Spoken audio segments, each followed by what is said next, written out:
Hey, welcome back to another edition of Dave Learns AI. I'm Dave Clapper with Tribble Reese this week. Yes, sir. As every week or every other week. Every other week. Yeah. See, because Nick Tapp is my partner in crime on the opposite weeks. Who do you like doing podcasts more with? Oh, wow. Really putting me on the spot. Yeah. wait. No, I'm not distracted by... Don't answer that. I'm not going to answer that. Shouldn't say those views. Well, you know what? If you didn't hear him, he's not on the mic. He's over here talking. Nick is asking which one gets the most views. And the one episode, YouTube at least, we're on Spotify as well and Apple Podcasts and that. But YouTube, the number one most watched YouTube was actually with Nick Tapp. I know. And it was on prompting, but he had an easy topic that a lot of people are searching. So yeah. It's not him, it's his content. Oh, wow. You're just really discounting him. What was funny is when we were talking about it, Trill was like, oh, yeah, it's me for sure. Well, because the Billy Corgan one went off at the time. I didn't realize it had been usurped. Yeah, it slowed down a little bit, but... So talking about that, this is our 24th episode. It feels like just yesterday that we started this. It's been a good... No, this hand. It's been a good run. It was so awkward. He's like, awkward. Have we started yet? Yeah, we're on, man. You guys finish each other's Sandwiches. Have you not seen? I have. You've seen I that? like to say Sudokus. Oh, okay. Anyway, so 24 episodes. 24th episode. Pretty We're strong. gonna do 25, and then we're gonna take a real short hiatus. For anybody that's tuning in that is in the field, into marketing, interested in what we're doing, we would like to open it up a little bit to some guests. We may actually get Nick in one when you and I are in it, and vice versa, and kind of have the three of us get together so you can see the team in action. This is evolving. Yeah, I think that hearing from other people, we are obviously evolving as a brand and as a company, but hearing other people, the beauty of it is our good friends here at Scutch, they can patch you in even if you don't live in Atlanta. So you don't have to be native to Atlanta to be on the show. So if you guys have any suggestions of anybody that wants to come on that's in the AI marketing strategy space, let us know. Yeah, I think it'd be great to have some other people in here and just kind of, continue rolling with what we're rolling with. Yeah. And we're having a whole lot of fun. I've learned a lot about AI in 24 episodes. That's the name of the show. We're doing our job. Yeah, and a lot of things in between the episodes, too, that I'm learning. And one thing that I have noticed, I think they call it the AI Tsunami. I know you're not typically like AI forward. You're about content, you're about marketing and branding and all that stuff, but there are so many tools. I think I read 9,000 separate AI tools that are just the ones that are like on the market for us to subscribe to utilize in one form or another. It can get so overwhelming if you don't know where to start. So I guess that would be my question today, and kind of where I wanted to go a little bit with conversation with you is like, when you're advising a small business, and if you're a small business owner out there, like, how do you make sure that you don't overdo it? Like, because I know that I have gotten like shiny object syndrome a bunch when it comes to AI tools. It's like something will come out and then suddenly something else will come out and I'll shift. It just happened to me again. I was totally loyal to Manus. Mm-hmm. Manus couldn't do something. Manus is an LLM like ChatGPT. Yep. And then I ended up on Perplexity to utilize their browser. Mm-hmm. And now I'm like, Manus, but anyway, make the long question longer.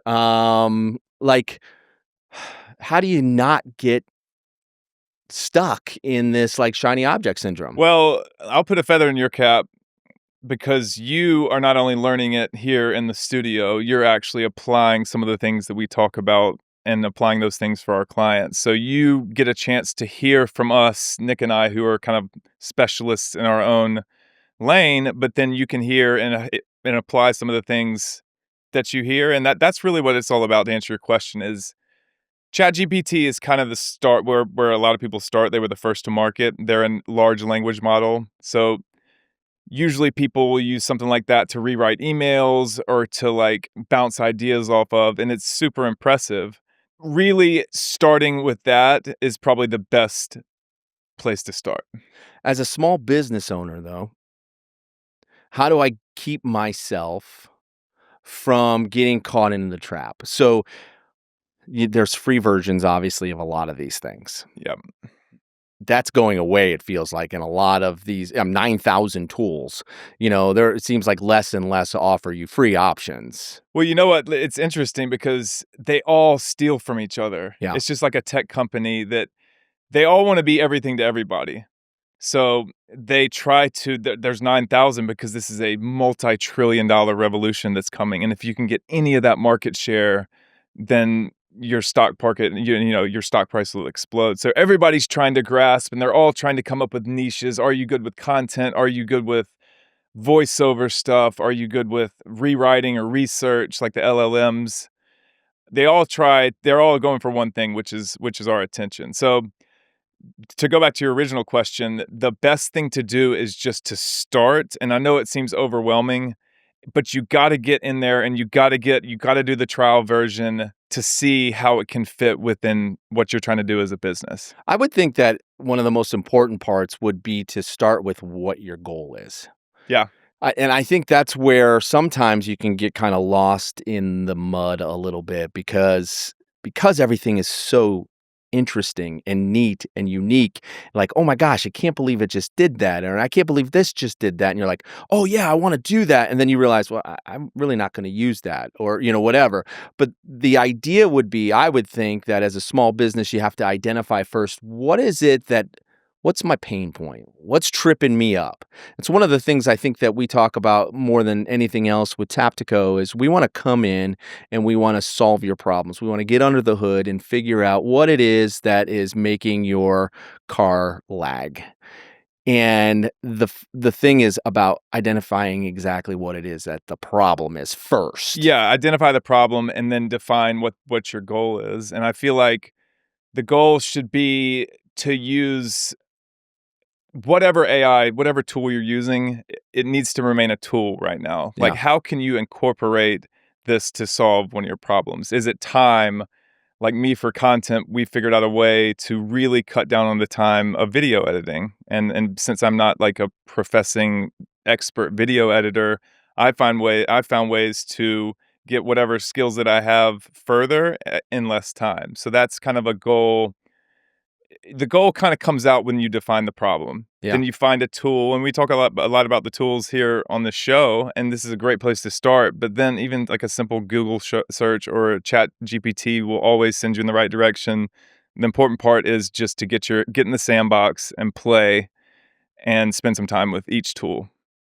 I would imagine, only because I've seen it already, I'll log into my Chat GPT, or then I'll go and reference something from my Claude, or I'll go into Manus or Perplexity. And now somebody had me sucked into Grok, which was something I hadn't touched at all. And then it's like, oh, well, I'm liking this. Okay, I'm going to subscribe. But then I don't unsubscribe to the other thing, or the other thing has a bunch of information that I want to utilize. And I'm talking more specifically to the LLMs. And I guess what I'm realizing too is we all have operating systems on our computers. We all are in the Google Suite. We're in the Microsoft, what's it called? It's Teams. I mean, What's Copilot? Copilot. Yeah. So Microsoft Copilot. Those are the two that I know of more than anything. And each one of those, as you're like, hey, we have all these tools. Like Microsoft has their own set, which are a lot of times powered by the big guys. And then Google does. Google has, marketing tools, and it has video production, and it has note taking, and it has, Gemini, which is the LLM. Yep. If you're loyal to an overall operating system, do you find like would you give advice is maybe stick with the one that you currently are working in? Well, here's what I'd say to that. We're not we're not corporate, so we have the freedom to go and see. Usually, if something's really built for that purpose, they tend to be better at first with that specific niche. And I'll give you an example. We work with some clients that use Microsoft as their integrations. That's how they do the emails. That's how they do meetings. That's how they do note taking, all the, everything, soup to nuts. Microsoft is quickly catching up through Copilot. They are probably spending billions of dollars on making sure that they have every offering that you could want in an AI tool under their umbrella. But it's not always the best user experience within that. Sometimes it's clunky. Sometimes they put it to market before it's really ready. We have the freedom in being entrepreneurs that we can go and take this one to do this and to take this one to do this. And I think that you get farther by allowing yourself the freedom to do that, and then bringing that back into your system. What would you say are some of your risks or some of the risks as somebody that has now been really kind of diving in?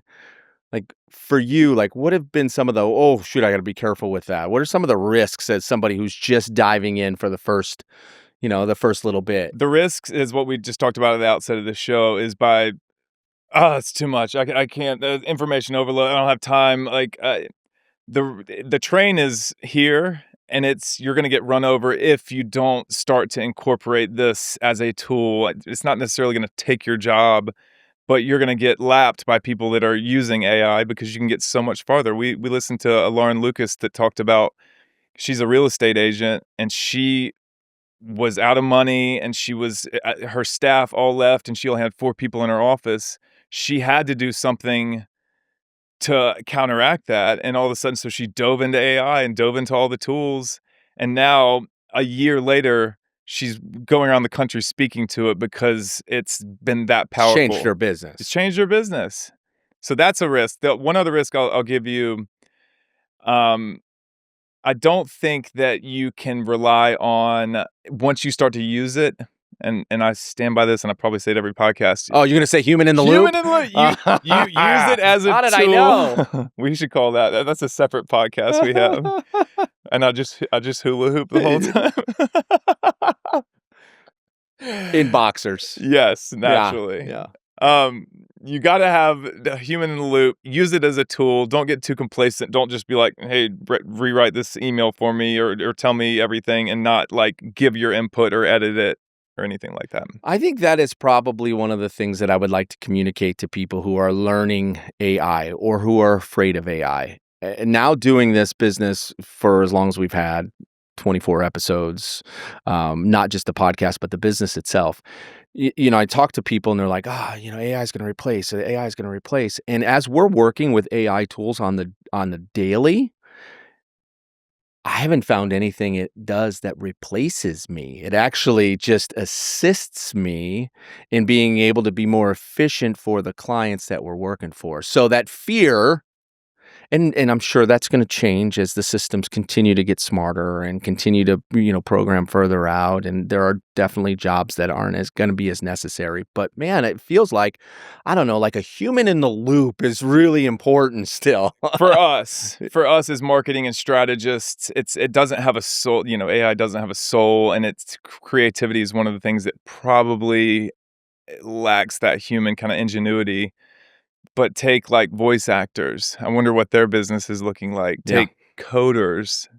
Now you can literally go on ChatGPT's Atlas. Y'all talked about that browser and how you can tell it anything you want to do in the back end, and it just spits it all out. Yeah. So we're a little bit shielded from that at the moment. It's just, when does artificial general intelligence, like when is AGI really? I just saw 2028 is now the prediction. Yeah, it's a moving scale, and then you got quantum computing. That's a whole other thing. Like, yeah, but 2028, it used to be 2050, and then it's kind of knocked down, and then everybody's saying it's going to be, next year you'll start to see it. Elon Musk is saying that, like, that's when it's like, we can't even predict what that's going to do to the job market, what it's going to do to your business. That's why it's important to get in the sandbox, start incorporating some of this stuff so you have a chance to adopt and dance with the AGI.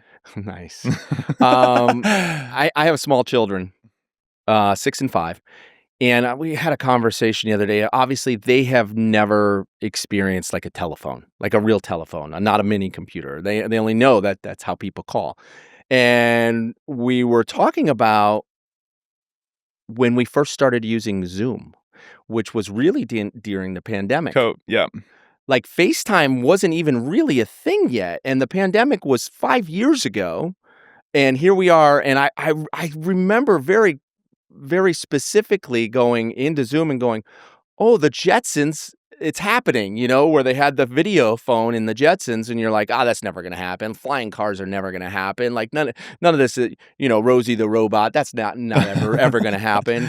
And then suddenly, it's like there are more visual phone calls in my life than there are just audio phone calls anymore in my life. Yeah. Even when it comes to business. I mean, who do you call up anymore? When we have meetings, they're video calls. It's face to face. I think people appreciate meeting. If you can't be in person, I think they appreciate being able to, make eye contact at least. It's just so interesting how quickly it kind of evolved. Yeah, but you're talking about when does it get to the point to where you have an AI twin? Yeah. And that's acting as your the person on the video call. Yeah. Like right now, you can do backgrounds on Zoom, which is pretty cool. But then what if you program somebody? I went to a website the other day. This guy's a huge business consultant.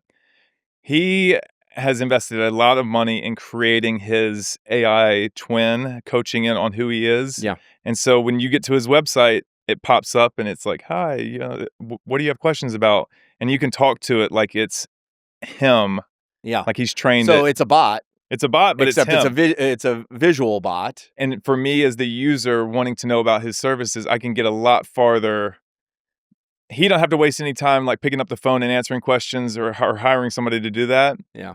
And me as the user, I can get a lot farther than by just reading his basic about me or the website, like if I have specific questions. Yeah. So it's all evolving, it's all changing, and then it's all like, I think that we talk about it all the time, that by being in this business, it's important to tell people who aren't really using it normally how important it is to get involved with it.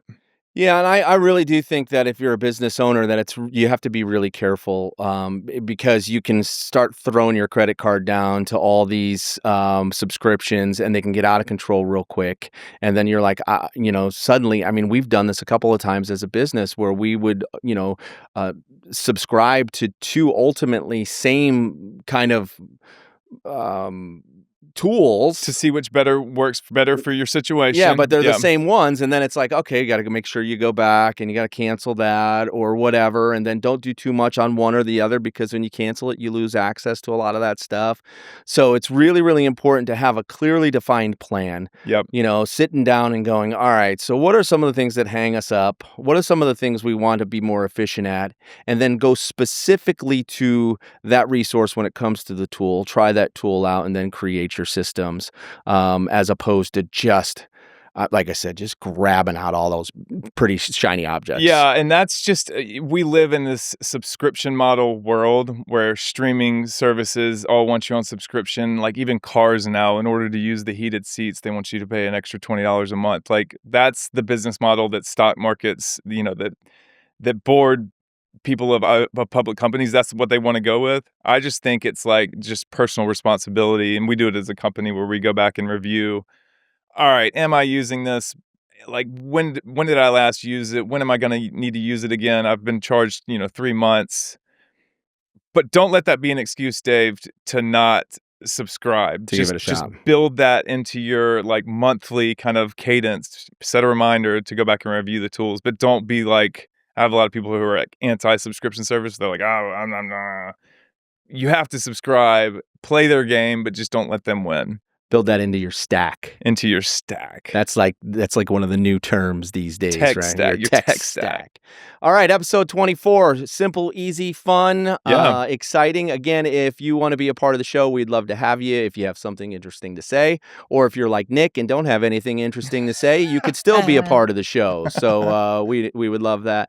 Episode 24 comes to a conclusion. Yeah, Is that conclusion. right? Taptico.co Yep. is our website. We've got all of our podcasts available on that. We've got a new blogs page up there. Mhm. We're happy to talk to you about your plans for 2026 and how you evolve as a business, how you utilize these tools to get to the next level, become more efficient, make more money, or Just be better as a business. just be better as a business. Yeah. Snap that or hit that follow button, that like button. Engage. On Instagram, on Facebook, all those places. We want to continue to share the message with you of what we're doing, and we're having a good time doing it. So Congrats on the good first season. yeah, man. Thank you, dude. See you next year. All right.